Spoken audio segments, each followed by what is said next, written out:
نحمده ونصلي ونسلم على رسوله النبي الأمين المكين الحنين الكريم الرؤوف الرحيم أما بعد فأعوذ بالله من الشيطان الرجيم بسم الله الرحمن الرحيم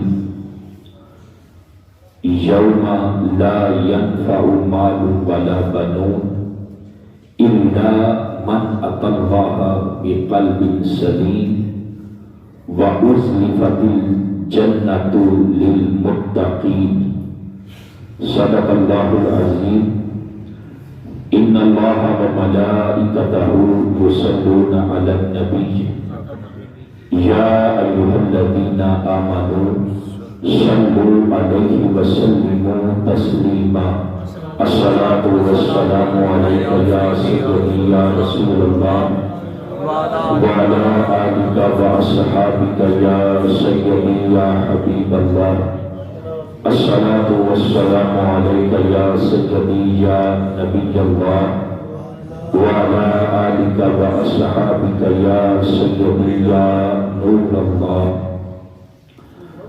اللہ رب العزت کی حمد و ثنا اور آقا کریم علیہ السلام کی بارگاہ میں درود و سلام کا نذرانہ پیش کرنے کے بعد میرے واجب الاحترام بزرگوں، دوستوں، عزیز ساتھیوں، نوجوان بھائیوں، اللہ تعالیٰ کی خاص فضل اور اس کی توفیق خاص سے میں اور آپ اللہ تعالیٰ کے پاک گھر مسجد میں محترم حاجی عبدالرزاق صاحب، ان کی ہمشیرہ مرحومہ اور محترم چودھری نقاش صاحب، ان کی پھوپھی جان مرحومہ کے ختم کل کے موقع پر جمع ہیں.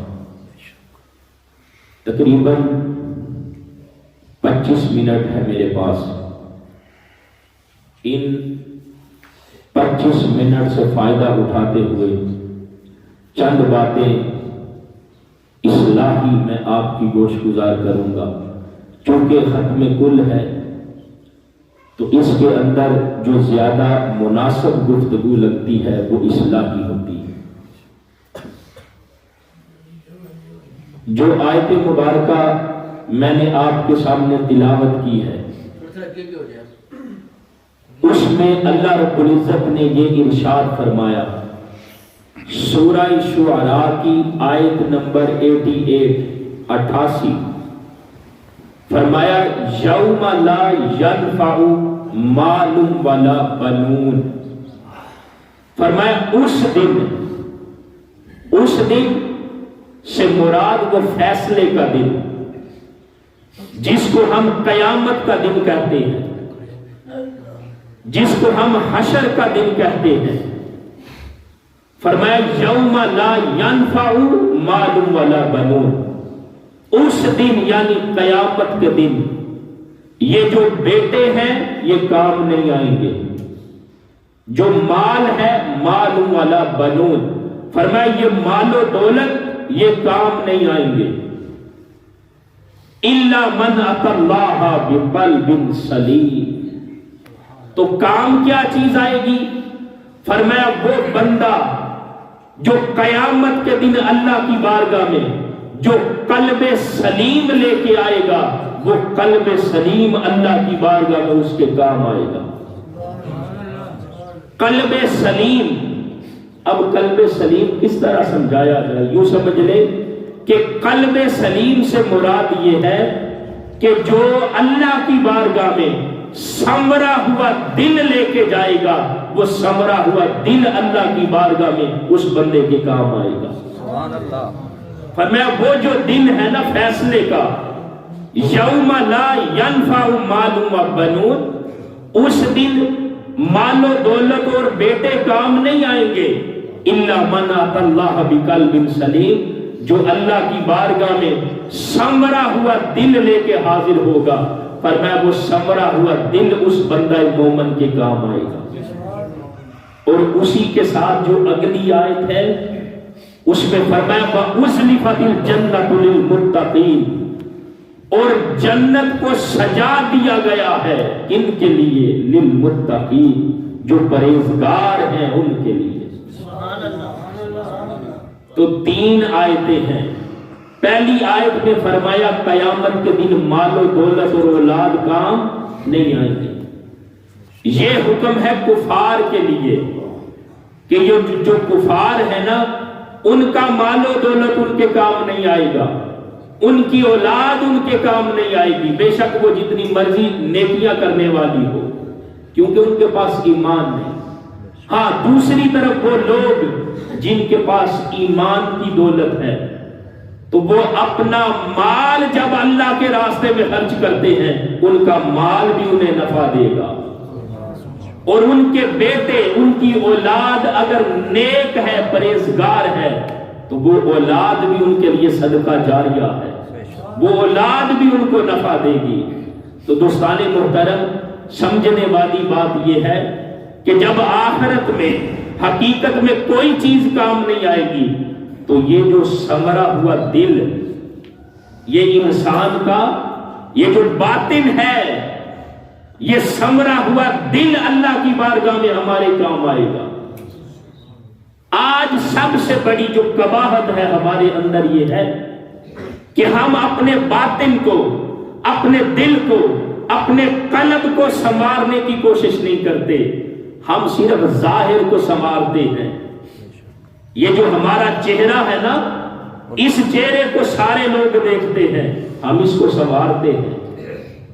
یہ جو باطن ہے دل، اس دل کو نہیں سنوارتے۔ یہ ہماری ظاہری بضاقتہ شکل و صورت، جس کو صرف یہ لوگ دیکھتے ہیں، اس کو سنوارتے ہیں، کبھی اس کو بھی سنوارے جس کو صرف رب دیکھتا ہے۔ اور رب کس کو دیکھتا ہے؟ اے انسان، رب تیرے قلب کو، باطن کو دیکھتا ہے، اور اللہ کی بارگاہ میں تیرے حقیقت میں کام بھی وہی چیز آنی ہے جب تو اللہ کی بارگاہ میں سنورا ہوا دل لے کے حاضر ہوگا، تو یہ سنورا ہوا دل اللہ اپنی بارگاہ میں قبول کرے گا۔ دیکھیں نا، انسان کی قیمت ہی ساری باطن کی ہے۔ ہمارا سارا زور ظاہر پہ لگتا ہے، جس کو لوگ دیکھتے ہیں، چہرہ صاف رکھتے ہیں، کپڑے اچھے پہنتے ہیں، سارا کچھ کرتے ہیں، اپنی بضاقتہ کو سنوارتے ہیں، لوگوں کے سامنے ہم اچھے نظر آئیں، لیکن یہ جو باطن ہے نا دل، اس کو لوگ نہیں دیکھ سکتے۔ اس باطن کو، اس دل کو فقط اللہ دیکھتا ہے۔ اور فرمایا اللہ کی بارگاہ میں قیامت کے دن، اے بندگان خدا، تو تمہارے جس چیز نے کام آنا ہے وہ تمہارا قلب سلیم ہی تو ہے، وہ سنورا ہوا دل ہی ہے۔ جو سنورا ہوا دل یعنی جس نے اپنے باطن کو سنوارا ہے، جس چیز کو وہ مولا دیکھتا ہے، وہ تو تمہارا باطن ہے۔ جب وہ اللہ کی بارگاہ میں لے کے جاؤ گے تو فرمایا وہ سنورا ہوا دل اللہ کی بارگاہ میں تمہارے کام آئے گا۔ اور سنورا ہوا دل کن کا ہے؟ جن کو آگے خوشخبری سنائی ہے نا، وَأُزْلِفَتِ الْجَنَّةُ لِلْمُتَّقِينَ، جو جنت ہے وہ پرہیزگار لوگوں کے لیے سجائی گئی ہے۔ تو سنورے ہوئے دل کن کے پاس ہے؟ یہ متقی اور پرہیزگار لوگوں کے پاس ہے، جو اپنی زندگی میں تقویٰ اور طہارت اور پرہیزگاری اختیار کرتے ہیں۔ سنورے ہوئے دل انہی کے پاس ہے۔ جب وہ تقویٰ اور طہارت لے کے سنورے ہوئے دل کے ساتھ اللہ کی بارگاہ میں جائیں گے، اللہ تعالیٰ ان کو بخشش اور مغفرت کا پروانہ عطا کر کے خوشخبری دے گا، وَأُزْلِفَتِ الْجَنَّةُ لِلْمُتَّقِينَ، اے میرے پرہیزگار بندو، یہ جنت میں نے تمہارے لیے ہی سجائی ہے۔ تو آیت میں 3 چیزیں بیان کی گئی، 3 آیتوں میں فرمایا قیامت کے دن مال و دولت اولاد کام نہیں دیں گے، تو کام کیا چیز آئے گی؟ یہ سنورا ہوا دل، جس کا باطن سنور گیا۔ فرمایا وہ سنورا ہوا دل اے بندے اللہ کی بارگاہ میں تیرے کام آئے گا۔ اور تیسرا انعام اللہ رب العزت تجھے کیا عطا فرمائے گا؟ فرمایا وہ جو جنت ہے میں نے انہی متقی اور پرہیزگار لوگوں کے لیے سجائی ہے۔ تو دوستان محترم، جو بندہ خدا ہے، جو بندہ مومن ہے، وہ صرف اپنے ظاہر کو نہیں سنوارتا جس کو لوگ دیکھتے ہیں، وہ اپنے باطن کو، اپنے قلب کو، اپنے دل کو سنوارنے کی کوشش کرتا ہے، اس لیے کہ دل کو فقط مولا دیکھتا ہے۔ اگر ہم بھی چاہتے ہیں ہم اپنی زندگی میں تقویٰ طہارت کو اختیار کریں تو ہم ظاہر سے بھی کئی گنا بڑھ کر اپنے باطن کو سنوارنے والے بنے۔ اللہ کی بارگاہ میں قیمت یہ ہمارے سنورے ہوئے دل کی ہے جس کو باطن کہتے ہیں، اور ہمارے باطن کو فقط کون دیکھتا ہے؟ مولا۔ میرے دل میں کیا ہے کسی کو کوئی خبر نہیں، میرا ظاہر کیا ہے اب سارے دیکھ رہے ہیں، اسی طرح آپ کے ظاہر میں کیا ہے سارا کچھ نظر آ رہا ہے، لیکن یہ جو باطن ہے، دل ہے، اس کے بارے میں کسی کو کوئی خبر ہے کہ دل میں کیا ہے؟ آپ کے دل میں کیا ہے کوئی خبر نہیں۔ ہاں، وہ رب جانتا ہے کہ اس کے دل میں کیا ہے۔ تو یاد رکھے، اللہ کی بارگاہ میں قیامت کے دن جس چیز کی قیمت پڑنی ہے، اے بندہ خدا، تیرا سمرا ہوا دل ہے، وہ تیرا باطن ہے، وہ تیری باطنی کیفیت ہے جس کو آج تو سنوارنے کی کوشش نہیں کرتا۔ اگر ہم اللہ کی بارگاہ میں، یہاں پہ حافظ صاحب نعت پڑھ رہے تھے نا، یہ دل بھی تمہارا ہے، یہ جان بھی تمہاری ہے، کاش جب ہم یہ کہیں یا رسول اللہ یہ دل بھی آپ کے لیے ہے، اور کاش وہ ہمارا دل سمرا ہوا ہو، بگڑا ہوا ہمارا دل نہ ہو، گناہوں سے آلودہ ہماری کیفیت نہ ہو، ہماری کیفیت تقویٰ طہارت اور پرہیزگاری والی ہو، اور ہم سمرا ہوا دل اللہ اور اس کے رسول کی بارگاہ میں لے کے جائیں۔ تو اللہ کی بارگاہ میں قیمت کس چیز کی پڑے گی؟ سمرے ہوئے دل کی۔ اور یہ دل سمرتا کب ہے؟ یہ جو ہمارا باطن ہے نا، یہ سمرتا کب ہے؟ یہ سمرتا اس وقت ہے جب بندہ خود کو گناہوں سے بچا لیتا ہے۔ اگر گناہوں سے نہیں بچے گا تو اس کا دل سمرے گا نہیں، بگڑے گا۔ اور جو جس قدر خود کو گناہوں سے بچاتا جائے گا، اس بندے کا باطن، اس بندے کا دل اسی قدر سمرتا جائے گا۔ آقا علیہ السلام نے حدیث مبارکہ کے اندر بڑے خوبصورت انداز میں ہمیں اس بات کو سمجھایا ہے۔ فرمایا بندہ جب ایک گناہ کرتا ہے تو اس کے دل پر ایک سیاہ رنگ کا نقطہ بنتا ہے، اور اگر وہ بندہ توبہ کر لیتا ہے تو اس سیاہ نقطے کو اسی لمحے مٹا دیا جاتا ہے۔ اور اگر توبہ نہیں کرتا، آج گناہ کیا، کچھ دن گزر گئے، پھر گناہ کا ارتکاب کر بیٹھا، پھر گناہ کا ارتکاب کر بیٹھا، فرمایا وہ جو نقطہ سیاہ لگا تھا، وہ سیاہی مائل نقطہ بڑھتا جاتا ہے، بڑھتا جاتا ہے، یہاں تک کہ وہ سارے دل کو اپنی لپیٹ میں لے لیتا ہے۔ اور اگر بندہ ایک گناہ کرتا ہے تو سیاہ نقطہ بنا ہے، اگر توبہ کر لیتا ہے تو اس کو مٹا دیا جاتا ہے۔ اس کا باطن، اس کا دل فرمایا صاف ستھرا ہو جاتا اگر وہ توبہ کر لے۔ تو ہم تو اللہ کی بارگاہ میں ہمیں توبہ کی بھی توفیق نہیں ملتی کہ ہم توبہ کر کے اللہ کے حضور اپنے گناہ پر معافی ہی مانگ لے۔ ہم تو اتنے دلیر ہیں اللہ کی نافرمانی میں، اللہ کی حکم عدولی میں۔ ہمارا حال تو یہ ہو چکا، اگر معاشرے کو دیکھا جائے تو ہم گناہ کو گناہ ہی نہیں سمجھتے، جو کبیرہ گناہ ہو وہ ہمیں گناہ ہی نہیں نظر آتا۔ اگر کسی سے بات کر رہے ہیں، بات تھوڑی کرتے ہیں اور بات کرتے ہوئے گالیاں زیادہ نکالتے ہیں، حالانکہ کسی مسلمان بھائی کو گالی دینا یہ گناہ کبیرہ ہے۔ تو دوستان محترم، اگر بندہ ایک گناہ کرتا ہے تو اس کا دل سیاہی مائل ہوتا ہے، اور اگر توبہ کر لیتا ہے تو اس گناہ کو مٹا دیا جاتا ہے۔ اور اس کو صوفیاء نے کس قدر خوبصورت بیان کیا، فرمایا چٹی چادر بنگلا والی داغ نہ لامی جنیاں۔ چٹی چادر کملا والی داغ نہ لاوی جدیاں، پھر نہ آکھی حشر دہاڑے اے میرے نال کی بنیا۔ چٹی چادر کملا والی سے مراد یہ کہ یہ جو آپ کے اعمال والی چادر ہے، عمل والی، اس عمل والی چادر کو داغدار نہ ہونے دے۔ اور وہ داغدار کب ہوتی ہے؟ جب بندہ گناہ کا ارتکاب کرتا ہے۔ اے بندے، اگر سفید رنگ کی چادر ہونا، اس پر ایک سیاہ نقطہ لگے تو اس کو مٹانا آسان ہے۔ اگر اسی چادر پہ زیادہ نقطے لگے ہوں، وہ زیادہ سیاہی مائل ہو، تو اس کو صاف کرنا مشکل ہو جاتا ہے، اس پر وقت لگتا ہے۔ اے بندہ خدا، یہی حال تیری باطنی کیفیت کا بھی ہے، تیرے دل کا بھی ہے۔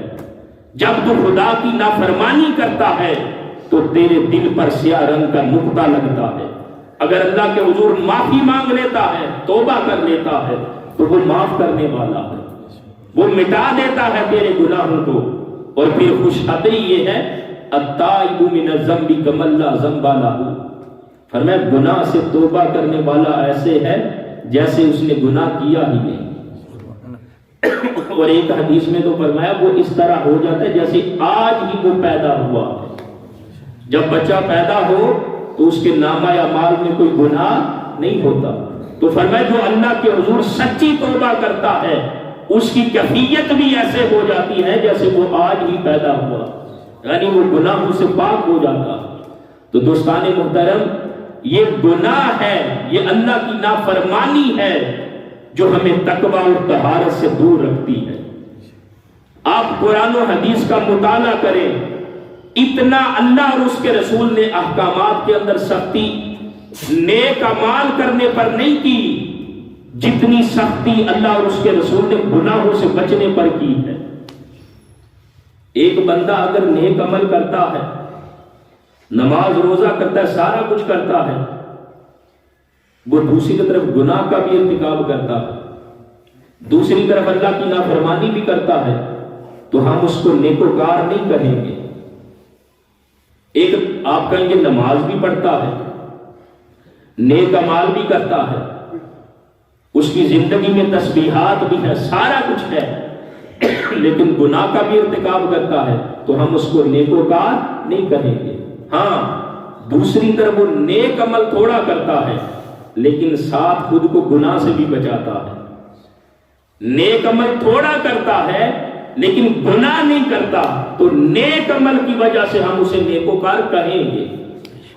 بندہ یوں سمجھ لے کہ نیک، متقی اور پرہیزگار اس وقت بنتا ہے جب وہ نیک عمل بھی کرتا ہے اور ساتھ ساتھ خود کو گناہوں سے بھی بچاتا ہے۔ اللہ اور اس کے رسول نے جو حکم دیا ہے وہ زیادہ تر گناہوں سے بچنے کا دیا ہے۔ ایک وہ بندہ جو نیک اعمال کرتا ہے، اللہ کی بارگاہ میں اسے مقام ملتا ہے، اور جیسے ہی وہ گناہ کا ارتکاب کرتا ہے، وہ جو سارا اس کو بلند مقام ملا تھا اسی لمحے ختم ہو جاتا۔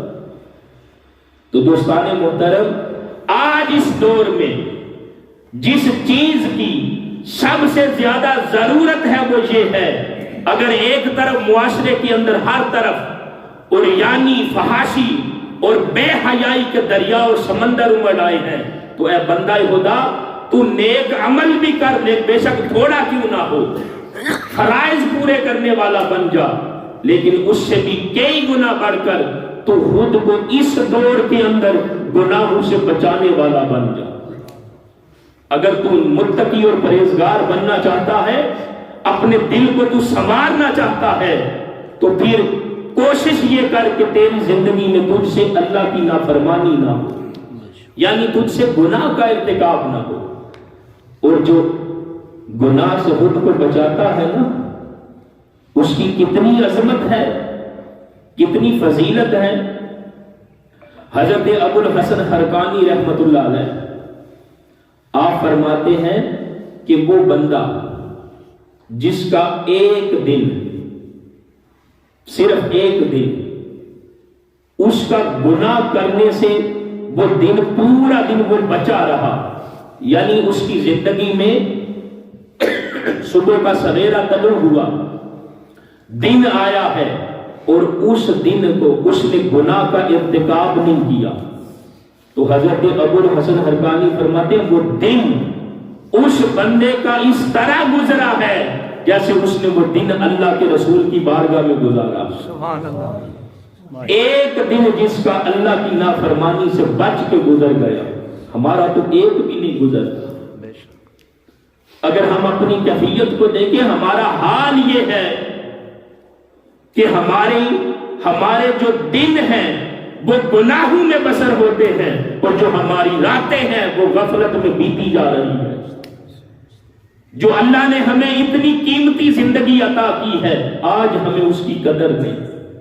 اور ایک دن کا معاملہ آپ دیکھ لیں کہ فرمایا جس کا ایک دن تقوی کے ساتھ، طہارت کے ساتھ، پرہیزگاری کے ساتھ اللہ اور اس کے رسول کے احکامات کی پیروی کرتے ہوئے گزرا، اور اس دن اس نے گناہ نہیں کیا، تو فرمایا اس کا دن ایسے ہے جیسے اس نے اللہ کے رسول کی بارگاہ میں وہ دن گزارا۔ آقا علیہ السلام کا زمانہ یکدس گزرے ہوئے 1400 سال بیت گئے، لیکن جو بندہ خدا تقوی اور طہارت کے ساتھ، پرہیزگاری کے ساتھ ایک دن بھی گزارتا ہے، اس کا انعام دیکھے ایسے جیسے اللہ کے رسول کی بارگاہ میں گزرا۔ مانا کہ طیبہ ہے بہت دور نظر سے، مانا کہ طیبہ ہے بہت دور نظر سے، سرکار ہے قریب مگر جان و جگر سے۔ یعنی یہ جو باطن ہے، جب بندہ ارادہ کر لیتا ہے کہ آج کا دن تو کیا، میں نے اب ساری زندگی خود کو اللہ کی نافرمانی سے بچانا ہے۔ اب اولیاء اللہ کی کیفیت تو دیکھیں، جو اللہ کے بندے تھے۔ ہم تو ایک دن کو روتے ہیں نا، ایک دن بھی اللہ کی نافرمانی سے خود کو بچا لیں۔ وہ اولیاء صوفیاء تو اپنی ساری زندگی خود کو اللہ کی نافرمانی سے بچاتے رہے۔ کیوں؟ ان کو بات کی سمجھ آ گئی تھی کہ ہم نے اپنی زندگی کو تقوی اور طہارت کے ساتھ مزین کرنا ہے، نیک اعمال، اعمال صالحہ کرنے ہیں، اور خود کو اللہ کی نافرمانی سے بھی بچانا ہے۔ ان کا تو ہر دن کیا، ساری زندگی ہی آقا علیہ السلام کی کچہری اور بارگاہ میں گزرتی ہے۔ ایسے صوفیاء اور اولیاء بھی ہیں کہ ان کا ایک ایک دن تو کیا، پوری زندگی اللہ کے رسول کی معرفت میں گزرتی تھی۔ اور ایسے صوفیاء، ایسے بزرگان دین بھی گزرے ہیں، جب وہ نماز میں بیٹھتے ہیں نا اور سلام عرض کرتے ہیں، السلام علیکہ ایھا النبی، ایسے صوفیاء بھی اس وقت تک آگے گزرتے نہیں تھے جب تک انہیں بارگاہ مصطفیٰ سے واپس جواب نہیں آتا تھا۔ ان کی زندگی تو ایسی تقوی اور طہارت کے ساتھ گزرتی ہے، اور ہم ایک دن بھی نہیں گزار سکتے۔ اگر ایک دن ہمارا ایسے گزرے اور اس کے اندر تسلسل پیدا ہو جائے، یعنی ہم نیک اعمال پر بے شک کم فوکس کریں، لیکن گناہوں سے بچنے کی زیادہ کوشش کریں۔ نفلی عبادات ہماری زندگی میں بے شک تھوڑی ہوں، لیکن جس چیز کو ہم نے فوکس کرنا وہ یہ کہ ہم نے خود کو اللہ کی نافرمانی سے بچانا ہے۔ اس لیے کہ یہ جو گناہ ہے نا، یہ بندے کو اللہ کی بارگاہ سے بہت دور کر دیتے ہیں۔ اور گناہوں پر سزا کیوں مقرر کی ہے؟ چوری پر، زنا پر، ڈاکہ زنی پر، غیبت پر، یہ جتنے بھی گناہ ہیں، ماں باپ کی نافرمانی پر، یہ سزائیں کیوں مقرر کی گئی ہیں؟ تاکہ بندے گناہ سے بچ جائیں۔ رب نہیں چاہتا کہ میرے بندے میری بارگاہ سے دور ہوں۔ رب تو چاہتا ہے میں اپنے سارے بندوں کو اپنا قرب اور معرفت عطا کروں۔ اس لیے اس نے گناہوں پر سزائیں مقرر کی کہ اس گناہ کی یہ سزا ہے، تاکہ میرے بندے گناہ سے بچ جائیں اور میری بارگاہ کے قریب ہو جائیں۔ تو دوستان محترم، ہم نے جس چیز پر فوکس کرنا ہے وہ یہ کہ ہم اپنی زندگی میں جہاں تک ہو سکے اپنی زندگی سے گناہوں کو نکال دیں، اور پھر اپنی زندگی میں تقوی و طہارت اور اعمال صالحہ کا نور پیدا کریں۔ جب اس کیفیت میں اور اس حالت میں ہم سنورے ہوئے دل کے ساتھ اللہ کی بارگاہ میں حاضر ہوں گے تو وہ ثمرہ ہوا دل اللہ کی بارگاہ میں ہمارے کام آنے والا۔ تو ہم نے کیا کرنا ہے؟ خود کو اللہ کی نافرمانی سے بچانا۔ کسی دن ہمیں ارادہ تو کریں نا، کسی دن ہم صرف یہ نیت تو کریں کہ آج کا دن میں نے اللہ کے رسول کی بارگاہ میں آقا علیہ السلام کی معرفت میں گزارنا ہے۔ کسی دن ہم یہ نیت تو کریں اور پھر دیکھیں کہ آقا علیہ السلام کی بارگاہ سے کتنا کرم ہوتا، آقا علیہ السلام کی بارگاہ سے کتنے انعامات کا نزول ہوتا ہے۔ تو دوستان محترم، جہاں تک بھی ہو سکے ہم نے اس دور میں خود کو اللہ کی نافرمانی سے بچانے کی کوشش کرنی ہے۔ آخری بات میں کرنے لگا ہوں، بس آخری بات، ہم یہ جو ہماری دنیا کی زندگی ہے، کیا ہم اپنی مرضی سے پیدا ہوئے ہیں؟ کوئی بندہ ایسا ہے جو یہ کہے کہ میں اپنی مرضی سے دنیا میں آیا ہوں؟ کوئی بندہ اپنی مرضی سے پیدا نہیں ہوا، کوئی بندہ اپنی مرضی سے اس دنیا میں نہیں آیا۔ اور جب آپ اس دنیا سے جاتے ہیں، پیغام اجل آتا ہے، تو کیا کوئی اپنی مرضی سے دنیا سے جاتا ہے؟ جب موت آتی ہے تو کیا ہم اپنی مرضی سے جاتے ہیں؟ نہیں، ہم اللہ کی مرضی سے اور اللہ کے حکم پر جب پیغام اجل آتا ہے تو تب اس دنیا سے جاتے ہیں۔ یہ مثال اس لیے دی ہے کہ جب ہم آئے اپنی مرضی سے نہیں، آئے بھی ہم اللہ کی مرضی سے ہیں، اور جب جائیں گے تو اپنی مرضی سے نہیں جائیں گے، جائیں گی بھی کس کی مرضی سے؟ اللہ کی مرضی سے۔ اے بندہ خدا، تیری پیدائش اور تیری موت یہ اللہ کی مرضی سے ہوئی ہے، تو پھر یہ جو زندگی ہے نا، پیدائش سے لے کر موت تک، پھر یہ ساری زندگی تو اپنی مرضی سے نہ گزار۔ اگر اس کو گزارنا ہے تو جس کی مرضی سے آیا ہے اس کی مرضی سے گزار۔ جب تو اپنے رب کی مرضی سے زندگی گزارے گا، یعنی من چاہی زندگی نہیں تو گزارے گا، تو رب چاہی زندگی گزارے گا۔ جب تو اپنی مرضی نہیں کرے گا تو دیکھے گا کہ میرا دین اس بارے میں میری کیا رہنمائی کرتا، اللہ اور اس کے رسول کے اس معاملے میں احکامات کیا ہے۔ جب تو اس انداز میں زندگی گزارے گا اللہ کی مرضی سے، تو یہ جو تیرا دل ہے یہ سنورے گا، یہ دل بگڑے گا نہیں۔ یہ بگڑتا اس وقت ہے جب تو نافرمانی اور گناہ کا ارتکاب کرتا، جب تو خود کو گناہ سے بچاتا ہے، اللہ کی فرما برداری کرتا ہے، تو تیرا دل سنورے گا، اور وہ سنورا ہوا دل ہی اللہ کی بارگاہ میں تیرے کام آنے والا۔ اور دل کو صرف رب دیکھتا ہے۔ یہ جو ظاہر ہے اس کو بھی سنوارتے ہیں، اس کو لوگ دیکھتے ہیں، لیکن ہم کبھی اس دل کو سنوارے جس کو صرف رب دیکھتا ہے، ہمارے باطن کو صرف رب دیکھتا ہے۔ اور آقا علیہ السلام نے دیکھے واضح طور پہ فرمایا، ہم یہ جو سینہ ہے نا، آقا علیہ السلام نے اس سینے پر ہاتھ رکھ کے فرمایا التقوی ہاہنا، جو تقوی ہے نا پرہیزگاری وہ یہاں ہے، اور یہاں یہ جو یہاں ہے نا باطن، اس کو صرف رب دیکھتا ہے۔ وہ جو تقوی والی کیفیت ہے اس کو صرف رب دیکھتا ہے۔ اور ہم اس تقوی کو پیدا کریں، اس پرہیزگاری کو پیدا کریں، اور اپنی زندگی سے اللہ کی نافرمانی کو نکال دیں۔ اللہ کی بارگاہ میں دعا ہے کہ اللہ تعالیٰ مجھے اور آپ کو سمجھ کی اور عمل کی توفیق عطا فرمائے، اور ہماری زندگی اس انداز میں گزرے کہ جب ہم قیامت کے دن اللہ کی بارگاہ میں حاضر ہوں تو سمرے ہوئے دل لے کے اللہ کی بارگاہ میں حاضر ہوں۔ اور اللہ تعالیٰ کی بارگاہ میں دعا ہے کہ محترم چودھری نگاہ صاحب، ان کی پھوپھی جان مرحومہ، آج کے اس پروگرام کو ان کے لیے ذریعہ نجات بنائے، ان کی کامل بخشش اور مغفرت فرمائے، ان کو جنت الفردوس میں اعلیٰ مقام عطا فرمائے۔ وما علینا الا البلاغ المبین۔